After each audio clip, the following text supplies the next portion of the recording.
pada satu momentum yang disediakan oleh sejarah, bukan disediakan oleh diskursus Roma ini. Jadi sejarah menemukan momentumnya itu, dan momentumnya itu bertepatan dengan diangkatnya Bahlil jadi ketua Golkar. Dan Bahlil artinya mengkonfirmasi bahwa selama 10 tahun ini pemerintahannya ada pemerintahan seorang Raja Jawa. Raja Jawa nggak semua Raja Jawa bengis.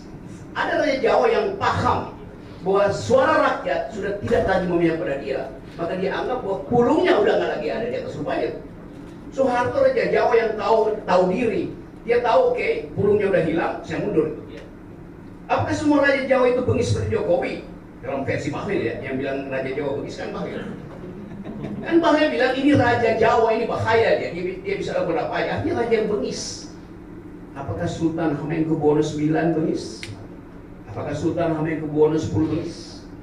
Ini Bahlil nggak ngerti tentang etik kerajaan Jawa. Dia nggak baca Sumar Said, namanya itu The Aegis of Power in Japanese Culture. Dia nggak baca Ben Anderson. Jadi ini orang betul-betul kosong otaknya. Tapi justru dalam kekosongan otaknya di Bahlil itu kita memperoleh kebahagiaan. Untung ada Bahlil. Kita terangkan berkali-kali bahwa ini kebengisan, ini despot, ini adalah otoritarian. Mending kalau otoritarian benevolent seperti Lee Kuan Yew misalnya. Ini betul-betul despot in optima forma Jokowi. Saya hanya merumuskan dalam bahasa Latin, yaitu terjemahan dari kata bengis yang diucapkan tanpa sadar oleh Bahlil. Bahlil yang bilang Jokowi itu bengis. Jadi dimungkinkan kita untuk terus mengucapkan Indonesia sebetulnya selama 10 tahun ini diperintah oleh seorang despot alias raja yang bengis. Rakyat Jawa mesti marah pada Bahlil atau pada si raja. Karena sistem kerajaan itu tidak ada lagi di Jawa. Kenapa dipulihkan sifat bengis dari kerajaan itu? Jadi selalu sejarah itu ada variabel yang tiba-tiba muncul dan membuka peluang kita untuk menghasilkan kembali Indonesia berpikir, menghasilkan kembali imperatif demokrasi dalam kehidupan kita. Nah momentum itu udah ada sekarang, apapun yang akan dilakukan. Jadi udah pasti itu istana itu lagi cari cara bagaimana menahan demonstrasi hari ini dengan menunda keputusan di DPR. Buying time, ya oke, berapa lama dia kuat itu? Saya hitung mungkin malam ini akan ada evaluasi berikutnya, berapa puluh miliar lagi yang mesti dipakai untuk menyewa preman-preman dari Tangerang, bajingan-bajingan dari Bekasi. Tapi saya tahu bahwa gue bergaul dengan mereka, bajingan-bajingan yang paling buruk pun, preman yang paling seram pun tahu bahwa Jokowi itu sudah kelewatan dan mereka nggak boleh dibeli. Aman mas saya. Bahkan mereka akan bergabung dengan mahasiswa. Itu yang kita sebut, this is the beginning of the end. Sudah bergerak menuju akhir. Jadi sekali lagi teman-teman, momentum ini tidak mungkin kita cegah lagi itu. Ya mungkin Bahlil udah konstipasi di depannya sama Jokowi mau ditabok dia. Antara lu ya. Apalagi teman-teman muda di Golkar. Oh itu udah caci maki semua. Jadi kelihatannya itu yang terjadi. Tinggal kita lihat basa-basi dari Dasko, menerangi keadaan kenapa nggak ada keputusan itu. Jadi tetap sejarah intact sekarang. Kemampuan kita untuk mengkonsolidasi masyarakat sipil, kesempatan terbaik negeri ini untuk mengatakan bahwa enough is enough, Master Raja Jawa dan seluruh penggawa dia itu. Yang terjadi sekarang adalah kecemasan dari berbagai survei yang kontraknya pasti habis tuh. Habis kan orang nggak percaya lagi kan. Siapa namanya Kodari CS itu kan yang kontraknya sampai selesai proses ternyata digagalkan oleh si Bahlil sendiri kan. Jadi Bahlil itu adalah iblis yang sedang berbuat baik buat demokrasi. Itu terjadi kan. Maka saya berterima kasih kepada Bahlil. Anda mengucapkan sesuatu yang subconscious Anda dari bawah sadar diucapkan itu. Mereka yang belajar Sigmund Freud, psikoanalisis, Lacan itu tahu bahwa yang dia sebutkan itu sebetulnya hal yang memang ada di hatinya. Tapi beliau, saya minta maaf, saya pikir enggak. Split of the tongue itu yang resmi sebetulnya.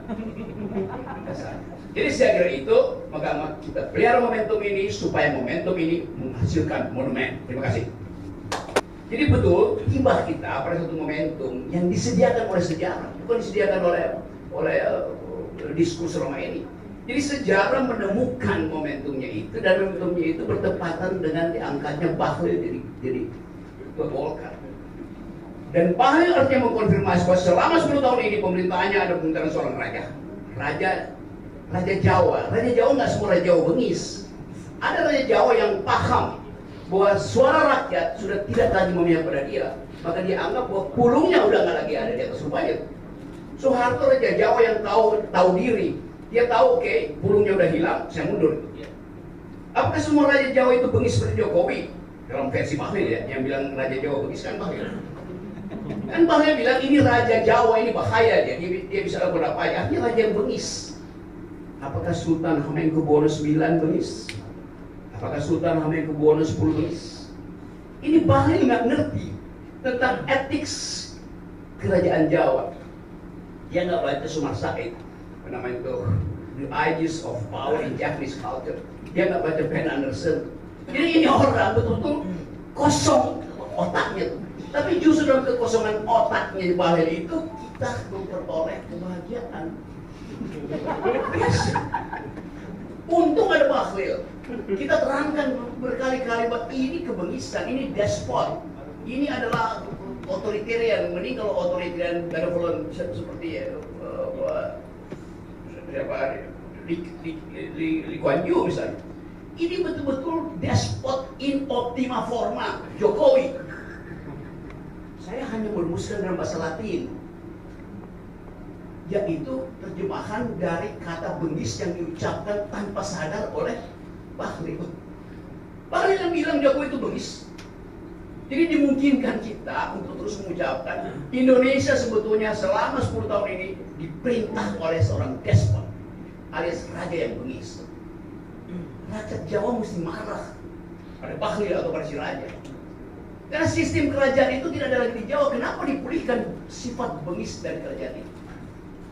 Jadi selalu sejarah itu ada variabel yang tiba-tiba muncul dan membuka peluang kita untuk menghasilkan kembali Indonesia berpikir, menghasilkan kembali imperatif demokrasi dalam kehidupan kita. Nah momentum itu udah ada sekarang, apapun yang akan dilakukan. Jadi udah pasti itu istana itu lagi cara bagaimana menahan demonstrasi hari ini dengan menunda keputusan di DPR. Buying time, ya oke, berapa lama dia kuat itu? Saya hitung mungkin malam ini akan ada evaluasi berikutnya, berapa puluh miliar lagi yang mesti dipakai untuk menyewa preman-preman dari Tangerang, bajingan-bajingan dari Bekasi. Tapi saya tahu bahwa gue bergaul dengan mereka, bajingan-bajingan yang paling buruk pun, preman yang paling seram pun tahu bahwa Jokowi itu sudah kelewatan, dan mereka nggak pernah dibeli. Apa mas saya? Bahkan mereka akan bergabung dengan mahasiswa. Itu yang kita sebut, this is the beginning of the end. Sudah bergerak menuju akhir. Jadi sekali lagi teman-teman, momentum ini tidak mungkin kita cegah lagi itu. Ya mungkin Bahlil ada konstipasi dipanggil sama Jokowi mau ditabok dia. Gara-gara lu punya. Apalagi teman-teman muda di Golkar. Oh itu udah caci maki semua. Jadi kelihatannya itu yang terjadi. Tidak kita lihat basa-basi dari Dasko, menerangi keadaan kenapa nggak ada keputusan itu. Jadi tetap sejarah intact sekarang. Kemampuan kita untuk mengkonsolidasi masyarakat sipil, kesempatan terbaik negeri ini untuk mengatakan bahwa enough is enough, Master Raja Jawa dan seluruh penggawa dia itu. Yang terjadi sekarang adalah kecemasan dari lembaga survei yang kontraknya pasti habis tuh. Habis kan orang nggak percaya lagi kan. Siapa namanya Kodari CS itu kan yang kontraknya sampai selesai proses ternyata digagalkan oleh si Bahlil sendiri kan. Jadi Bahlil itu adalah iblis yang sedang berbuat baik buat demokrasi. Itu terjadi kan. Maka saya berterima kasih kepada Bahlil. Anda mengucapkan sesuatu yang subconscious Anda dari bawah sadar diucapkan itu. Mereka yang belajar Sigmund Freud, psikoanalisis, Lacan itu tahu bahwa yang dia sebutkan itu sebetulnya hal yang memang ada di hatinya. Tapi beliau, saya minta maaf, saya pikir enggak. Split of the tongue itu yang resmi sebetulnya. Jadi saya kira itu, maka kita pelihara momentum ini supaya momentum ini menghasilkan monumen.